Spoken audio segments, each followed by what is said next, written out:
जय श्री श्याम बाबा की। स्वागत है दोस्तों आप सभी का आज के मेरे इस वीडियो में।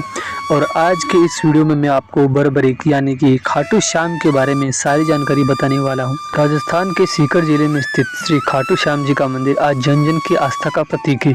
खाटू बाबा से इस मंदिर का पौराणिक महत्व भी अत्यधिक है। इतिहास में ज्ञात तथ्यों के अनुसार खाटू श्याम जी को भगवान श्री कृष्ण के रूप में पूजा जाता है। जयपुर से करीब 80 किलोमीटर की दूरी पर खाटू नामक शहर में स्थित खाटू बाबा के इस भव्य मंदिर का निर्माण 1000 वर्ष से भी पूर्व हुआ था। हिंदू पौराणिक मान्यताओं के अनुसार महाभारत कालीन पांडवों में से एक भीम के पुत्र घटोत्कच के बेटे बरबरीक के सर को श्री कृष्ण ने वरदान स्वरूप श्याम के रूप में पूजा जाता है। आज हम इस लेख के बारे में आपको हारे का सहारा बाबा खाटू श्याम हमारा शीश खिदानी श्री श्याम धनी के इतिहास से संपूर्ण परिचय करवाएंगे। जय श्री श्याम बाबा की। श्री खाटू श्याम जी का इतिहास। श्री श्याम बाबा का इतिहास भारत के महाभारत काल से जुड़ा है। इससे पहले इनका नाम बरबरीक था। बरबरीक महाभारत के महाबलशाली गदाधारी भीम के पुत्र थे। अपने जीवन के बाल्यकाल से ही बरबरीक साहसी और वीर थे। बरबरीक ने युद्ध कला अपनी माता मोरवी से सीखी थी। बरबरीक जो कि खाटू श्याम बड़े होकर कठोर तपस्या की, जिससे प्रसन्न होकर माँ दुर्गा से वरदान स्वरूप बरबरीक को 3 अद्भुत बाणों का वरदान दिया था। इन बाणों में इतनी शक्ति थी कि जिस पर भी लक्ष्य साधकर इन्हें छोड़ जाता वह बाण अपना लक्ष्य भेद कर वापस बरबरीक के पास आ जाते थे। इस कारण बरबरीक एक महान धनुर्धर थे जिनको हराना किसी के भी बस में नहीं था। जब कौरवों और पांडवों के मध्य महाभारत शुरू हो गया था तब बरबरीक ने अपनी माता से युद्ध में शामिल होने की आज्ञा मांगी। बरबरीक की माता श्री मोरवी अपने पुत्र के बल से भली भांति परिचित थी, इसलिए मोरवी ने अपने पुत्र से कहा कि युद्ध में जो भी पक्ष निर्बल हो तुम उसी पक्ष में युद्ध लड़ना। खाटू श्याम जी यानी बरबरीक अपनी माता मोरवी से आशीर्वाद प्राप्त करके कुरुक्षेत्र की ओर निकल पड़े। कुरुक्षेत्र पहुंचकर बरबरीक ने अपना घोड़ा एक पीपल के वृक्ष के नीचे बांध दिया और विश्राम करने लगे। बरबरीक यानी कि खाटू श्याम जी को युद्ध क्षेत्र में देखकर दोनों ओर की सेनाओं में कौतूहल व्याप्त हो गया। रात्रि के समय सैनिक बरबरीक के पास आए और उनसे पूछा कि महाबली आप कौन है और आप किस पक्ष से युद्ध में शामिल होने आए हैं।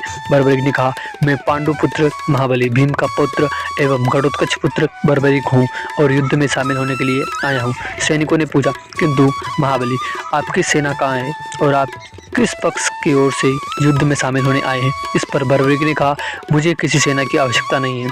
युद्ध समाप्त करने के लिए मेरे 3 अबोध बाण ही काफी हैं और रही बात कौन से पक्ष की तो मैं निर्बल पक्ष की ओर से युद्ध करूंगा। खाटू श्याम जी यानी बरबरीक की बात सुनकर सैनिकों में वह चर्चा का विषय बन गए और दोनों ओर शिविरों में बरबरीक की बातें होने लगी कि एक ऐसा युद्ध आया जो अपने 3 बाणों से ही युद्ध समाप्त कर देगा। बरबरीक की वीरता और धनुर्धारी होने की चर्चा कुरुक्षेत्र में सभी तरफ होने लगी, किंतु कई लोगों के लिए उनकी अद्भुत क्षमता चिंता का विषय बन गई थी।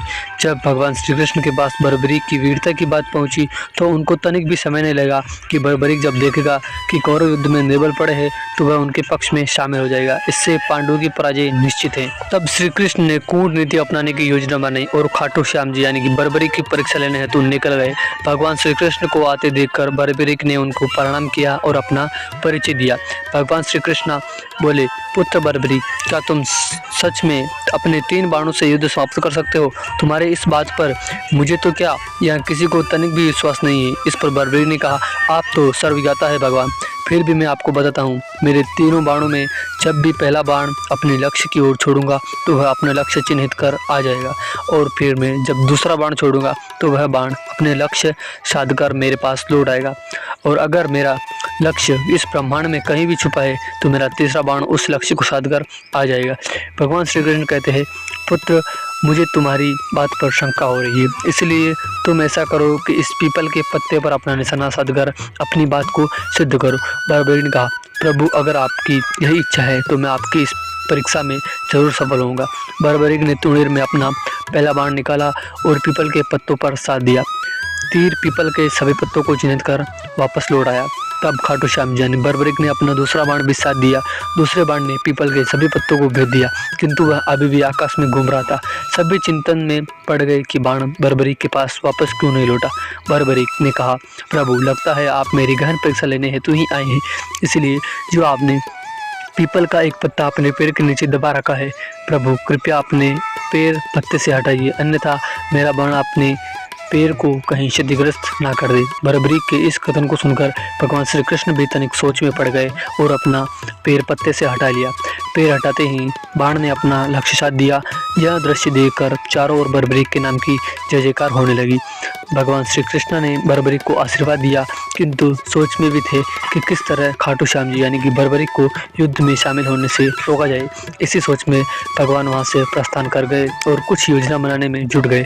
संध्या काल में बर्बरीक पीपल के पेड़ के नीचे साधना में लीन थे। उसी समय भगवान श्री कृष्ण ने ब्राह्मण वेश धारण करके बर्बरीक के पास याचक के रूप में दान मांगने पहुंच गए और कहा, ब्राह्मण रूपधारी श्री कृष्ण ने, युवक याचक को कुछ दान प्राप्त हो सकता है। बर्बरीक ने कहा, कहो ब्राह्मण देव, क्या अभिलाषा है?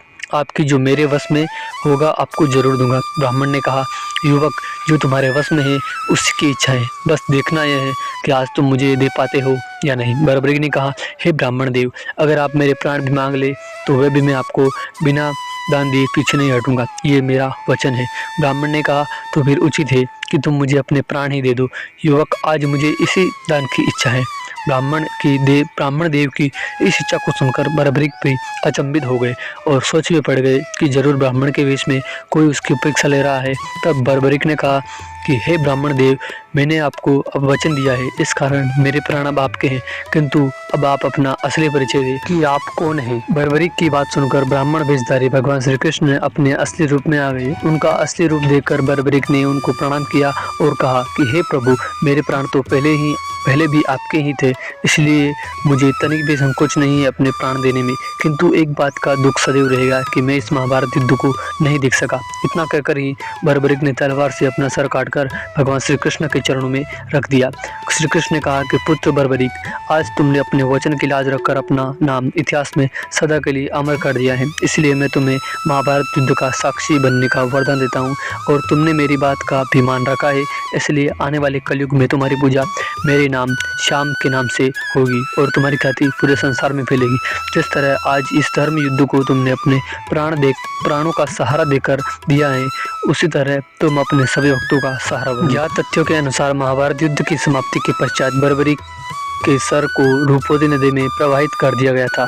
उसी नदी में बहता हुआ बर्बरीक का सर वर्तमान खाटू नगर में आ गया था। कालांतर में रूपवती नदी सूख गई और बर्बरीक का सर मिट्टी में दब गया।